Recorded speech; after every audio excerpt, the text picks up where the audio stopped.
Since the Industrial Revolution, humans have polluted our environment day after day. This has led to an exponential increase in carbon emission, which have led to a global climate change that is occurring today. However, today I'm going to be talking about another serious issue. My name is Ricky, and today I will be sharing with you the effects of environmental pollution on the incidence of cancer. And I am going to jump straight to conclusion. That is, scientific data and proofs have already indicated that the incidence of cancer has indeed increased significantly due to exposure to various pollutants. This effect can be intensified by genetic factors, lifestyle choices, and area of the world that you are living in. But as we know, pollution knows no boundary, which means that there are nowhere on Earth that is 100% safe from cancer-causing pollutants. Now, where are these cancer-inducing chemicals, or as biologists would say, carcinogens, coming from? To name a few, it can be from our everyday life, such as personal care products, pharmaceuticals, hormones, and organic wastewaters. Industrially, you can find them in herbicides, insecticides, waste pollutants, and many more. These are supported by scientific data. For example, there are evidence suggesting that textile workers who work with synthetic dyes and workers in the rubber and metal industry has a higher chance of developing bladder cancer. Humans can be exposed to these carcinogens in many ways, and today I am going to be talking about pollution in water and air. First, let's talk about water pollution. There has been about 35 of 202 identified carcinogens found in water currently, and they can alter your endocrine system, which can lead to an increase in tumor formation.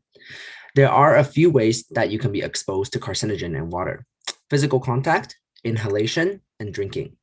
Skin contact and inhalation poses a serious risk to women and their infants during bathing and showering, since they will be exposed to these carcinogens such as chloroform and trihalomethane, which is just a fancy way of saying carbon with 3 halogen groups attached to it. As for drinking waters, dissolved radioisotopes increase the risk of developing leukemia, and heavy metal pollution such as chromium and arsenic could induce bladder, prostate, and kidney cancer, even at low to moderate concentrations. These heavy metals come from industry-contaminated groundwaters, which, as we know, is quite abundant in the industry-banned countries. As mentioned earlier, pollution in air can expose humans to many harmful chemicals and carcinogens. There are various types of airborne carcinogens that come from road traffic, farm, military bases, and industrial sites, and many more.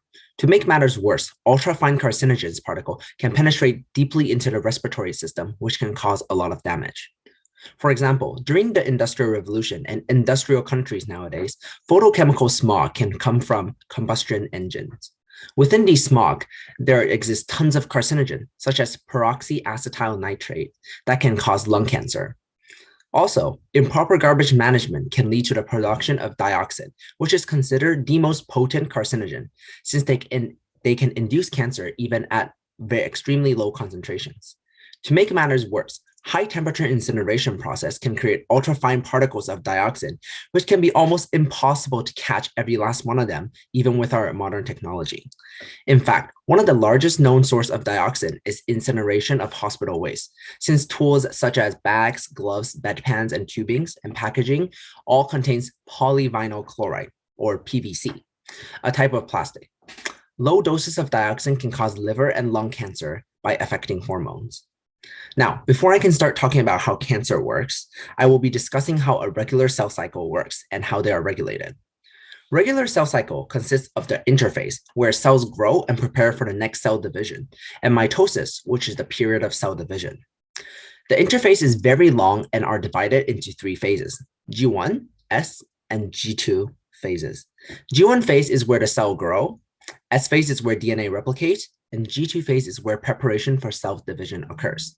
A lot of cells can exit the cell cycle and enter a period where they do not divide, which is called the G0 phase. For example, heart and brain cells are usually in a Z0 phase, where stomach cells and skin cells regenerate, often by regular cell cycles.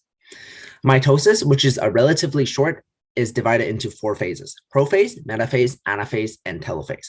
I will not go into the detail of each of the different phases of mitosis, but basically what you need to know is that you start with a cell that has duplicate organelles and DNA. And at the end of mitosis, you end up with 2 identical cells, sister cells, and re-enters the G1 phase. More importantly, cell cycles are controlled by regulatory proteins, where some of these proteins promote cell growth and division, whereas other inhibits these processes. There are also checkpoints, which is really important, located between the G1 and S phase, between the G2 phase and mitosis, and between the metaphase and anaphase during mitosis. These are extremely important, like I said earlier, since errors during the cell division can have serious consequences on the produced sister cells. So typically, these problematic cells will either be repaired or enter a process called apoptosis, which is programmed cell death. Firstly, the G1/S checkpoint. It is probably the most important checkpoint since it checks to see if there are any damages in the cell's DNA. If damages are detected, it will try to repair it so that the DNA is ready for replication. Secondly, the G2/M checkpoint. Here, the duplicate's DNA is inspected to ensure that DNA replication process are complete and free of errors. Thirdly, the M checkpoint, which is during the mitosis stage. Here, to ensure proper division of chromosomes, all sister chromatids are checked to see if they are stably attached to the meiotic spindle during metaphase. Lastly, these checkpoints are regulated by sets of proteins that signal whether the intracellular and extracellular condition of the cell are favorable for cell division and growth.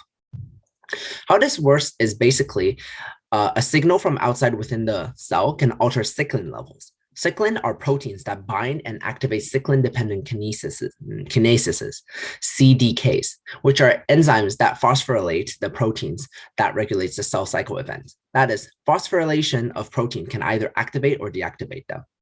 So now that we have discussed the basis of cell cycles, we can talk about how cancer works. Cancer is basically cells that have a normal cell cycle, but has disrupted regulatory mechanism that controls the rate and accuracy of cell cycle. The cell grows to form a mass or lump of cells, which are called tumors or neoplasms. There are generally two types of tumors, benign, which remains localized within their environment, and malignant, which spreads to nearby or distant organs. Typically, only malignant tumors are considered cancer in medical terms.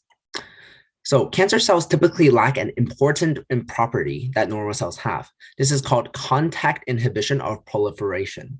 This means that as cell density increases, the cell contacts their neighbors. They initiate a temporary cell cycle arrest, which means that it enters the G0 phase for at least a while. This process is signaled by a transmembrane protein called cadherins, which act as detectors for cell-to-cell contact. Since cancer cells do not have this property, they will divide and grow over each other in an uncontrolled manner, even when in contact with neighboring cells. This is bad news for the normal and healthy cells, which are trying to keep you alive, because the growing tumors will damage the surrounding tissues by compressing and interfering with blood supply and nerve functions. Moreover, it will deprive normal cells of nutrients, leading to impaired body function, muscular weakness, fatigue, and weight loss. The tumor can even break through barriers such as internal cell layers like gut wall, which can cause bleeding and allow infections to occur. Not to mention the pain can become excruciating. Another important property that cancer cells lack are a lack of adhesion proteins. In benign tumors, there are still adhesion proteins present, which means that the tumor stays localized. Whereas in malignant tumor, i.e. cancer, their cell lack adhesion proteins, which means they can move and spread to distant organ via vessels from both the circulatory and lymphatic systems. And this process is called metastasis. This is very bad because even if you were able to remove a growing tumor, the cancer cell would have already spread to other parts of the body, which means the chance of reoccurrence is very high. There are in general 4 types of cancer. Carcinoma, which are cancer originating from the cell that lines the inner or outer layer surface of our body. Sarcoma, which are cancer originating from supportive tissues. Leukemia, which are cancer originating from blood-forming tissues. And lymphoma, which are cancer originating from white blood cells of immune systems. Cancer is a genetic disease, and a particular cancer can run in the family, called familial cancer, whereas cancer that appear out of nowhere are called sporadic cancers. That being said, the descendant of a cancer cells are all cancer cells, since the daughter cell are clones of the parent cells. However, exposure to mutagens or carcinogens mentioned earlier will increase the incidence of cancer, especially for people with familial cancer genes. Let's take breast cancer as an example. The BRCA1 and the BRCA2 genes are the most commonly tested gene for breast cancer in women. A mutation in either of these genes will cause breast cancer and or ovarian cancers to develop. These mutations are recessive if inherited. or can arise sporadically during a lifetime. With familial breast cancer, an individual may inherit either one or two recessive alleles. For individuals who inherit two mutated alleles will have an extremely high chance of getting cancer. If they inherit one mutated allele, they will still have a tumor suppression capability, but will only require one more allele mutation for cancers to manifest. On the other hand, for individuals that do not have genetically passed down mutation genes, both alleles must be mutated for breast cancer to occur. This is why individuals with family history of cancer are much more likely to also get cancer. Typically, your body maintains homeostasis and a negative feedback loop to keep the cancer's tumors in check. This is done by programmed cell death, also called apoptosis. Apoptosis uses proteases and nucleases to destroy cell proteins and nucleic acids. These tumor-suppressing counterbalances the oncogenes that causes cancer, which means if you lose the tumor-suppressing gene via mutation, the negative feedback loop that keeps the cancer tumors in check will be broken, and a positive feedback loop of cancer tumor growing event will occur, which means cancer tumors will divide and increase in size exponentially without anything to balance them out. Now that you know how cancer is caused by mutation in genomes in either one allele or two allele, depending on the gene passed on to you by your parents, you can appreciate how all the different carcinogens produced by pollution in the environment can increase the incidence of cancer. That being said, it is vital that we decrease pollution production from every industry and have systems in place that can effectively catch and stop these carcinogens from forming and entering our environment. This is very important and something we must act quickly on. Imagine in the future where most people already have a mutative recessive allele. The next generation will have an extremely high chance of inheriting two mutated cancer gene-causing alleles. Not to mention, the majority of the population will only require one more mutation in their gene for cancers to occur. You can imagine how catastrophic the effect of cancer would be on human population if the current pollution level is maintained. But we know that is not the case. This is something to consider. Thank you.